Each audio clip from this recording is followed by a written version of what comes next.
چلو بھائی دیکھو اب میں کیا کرتا ہوں۔ اعوذ باللہ من الشیطان الرجیم، بسم اللہ الرحمن الرحیم۔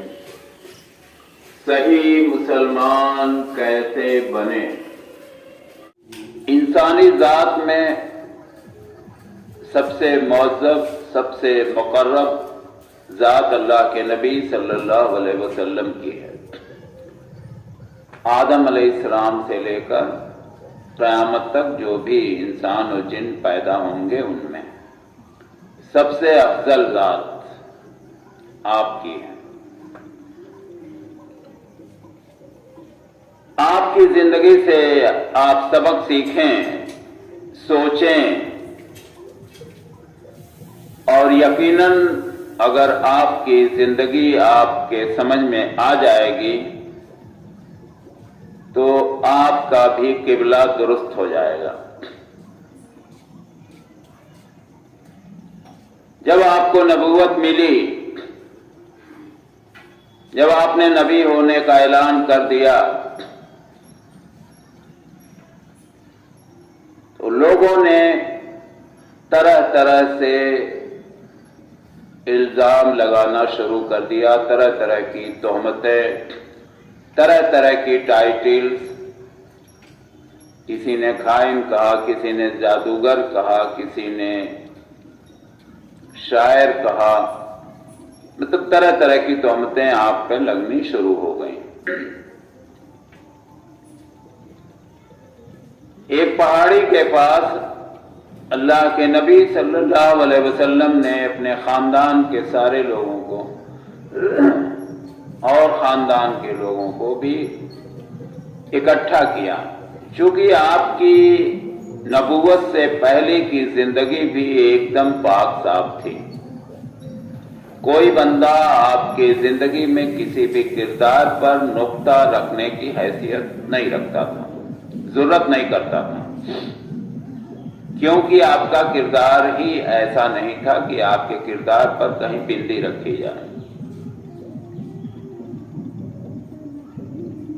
جب آپ نے سب کو اکٹھا کیا اور لوگوں سے کہا کہ اے میرے بھائی، اے میرے عزیز، اے میرے بڑے، اے میرے چھوٹے،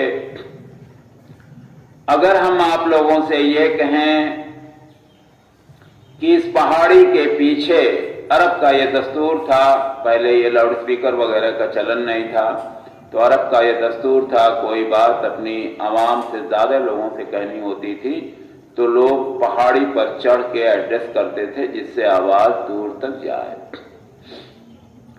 کہ میں لوگوں سے یہ کہوں کہ اس پہاڑی کے پیچھے ایک لشکر ہے جو تم پر حملہ کرنے والی ہے، تو کیا میری باتوں پر یقین کرو گے؟ چونکہ آپ کی پرورش انہی لوگوں کے بیچ میں ہوئی تھی، اس لیے سب لوگوں نے کہا اللہ کے نبی صلی اللہ علیہ وسلم آپ کی بات پر اور ہم لوگ یقین نہ کریں، ایسا تو ناممکن ہے۔ آپ کے جیسا سچا، آپ کے جیسا امین، آپ کے جیسا خوش اخلاق بندہ ہمارے سماج میں کوئی ہے ہی نہیں، اور کس بنا پر آپ کی بات کا ہم انکار کریں گے؟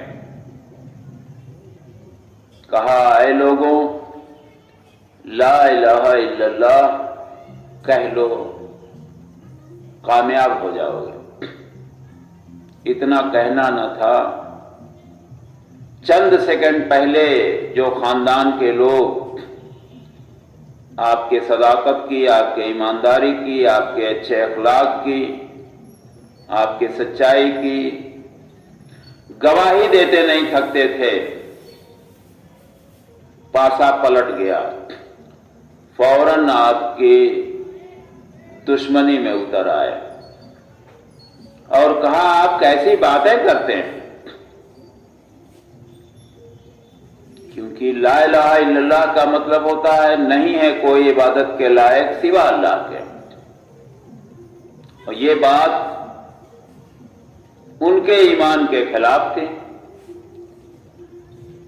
ان کا جو دینی اصول تھا اس کی مخالفت کر رہی تھی، چونکہ ان کے وہاں تمام خداؤں کا تصور تھا،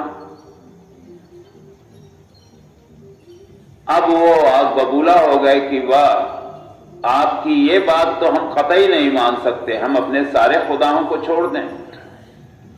یہ آپ کہہ کیا رہے ہیں؟ یہ آپ کو ہو کیا گیا ہے؟ اور وہیں سے دشمنی کی شروعات ہو گئی۔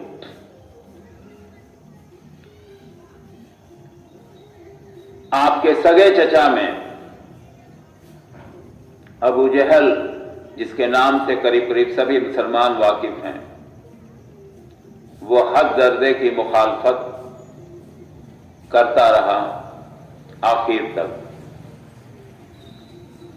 ایک چچا اور تھے ابو طالب صاحب،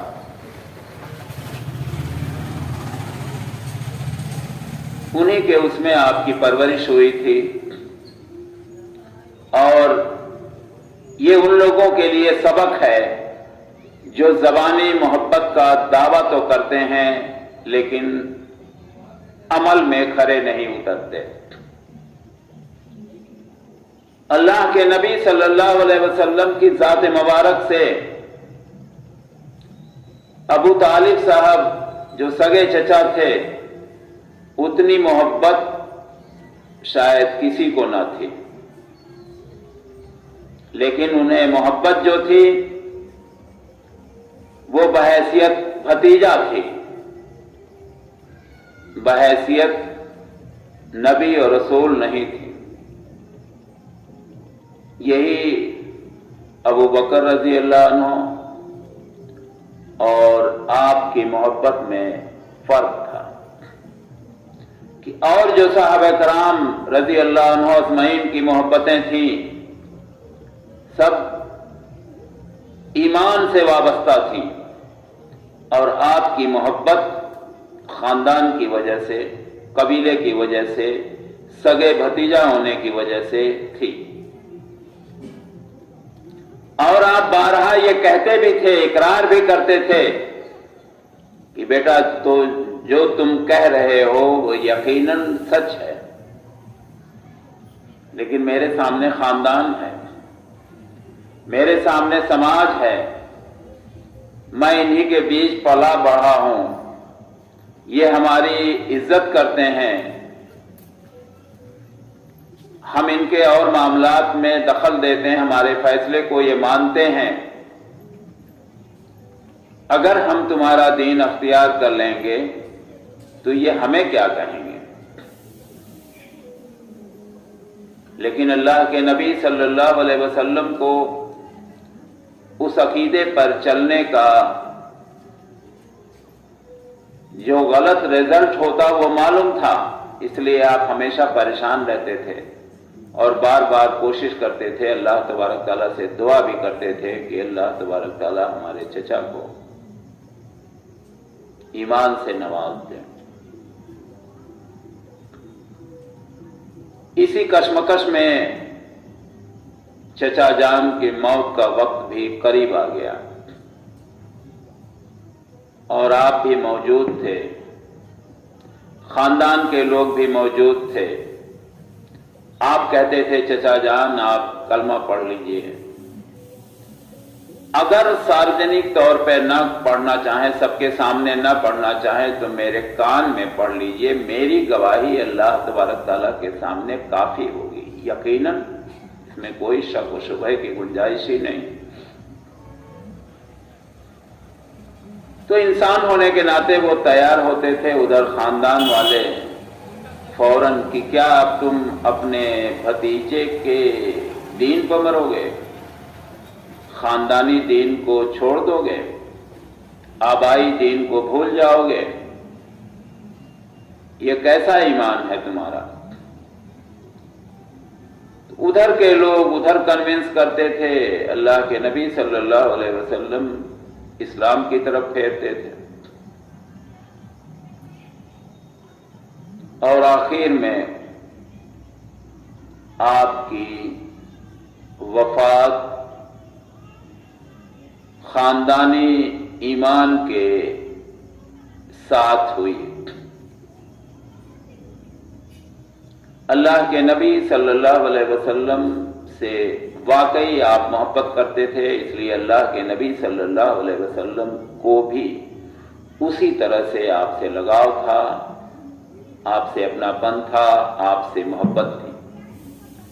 اللہ کے نبی صلی اللہ علیہ وسلم نے اللہ کے بارگاہ میں ہاتھ اٹھا دیا اور کہا، اے اللہ تبارک تعالی، ہم تب تک دعا کریں گے جب تک تو ہمیں منع نہیں کر دے گا۔ اور اللہ تبارک تعالی سے کے ذریعے وحی آئی کہ آپ مشرکوں کے لیے دعا نہیں کر سکتے۔ تب جا کر آپ نے دعا کرنا بند کیا۔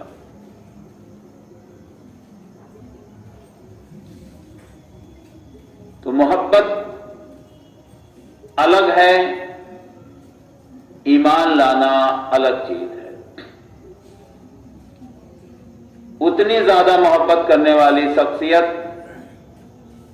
صحابہ کرام میں بھی کوئی نہیں تھی، لیکن صحابہ کرام کی محبت ایمان کی وجہ سے تھی، توحید کی وجہ سے تھی۔ اس لیے توحید و ایمان کے سامنے ویسی محبت جو چچا جان کرتے تھے، اس محبت کی کوئی قیمت، کوئی وزن نہیں۔ اگر یہ میری باتیں آپ کے سمجھ میں آ گئی ہوں گی اور آپ اس کو سمجھ گئے ہوں گے یا سمجھنے میں ذرا سا زور لگایا ہوگا، تو یقیناً ان باتوں کو سمجھ کر آپ صحیح مسلمان بن سکتے ہیں۔ السلام علیکم ورحمۃ اللہ وبرکاتہ۔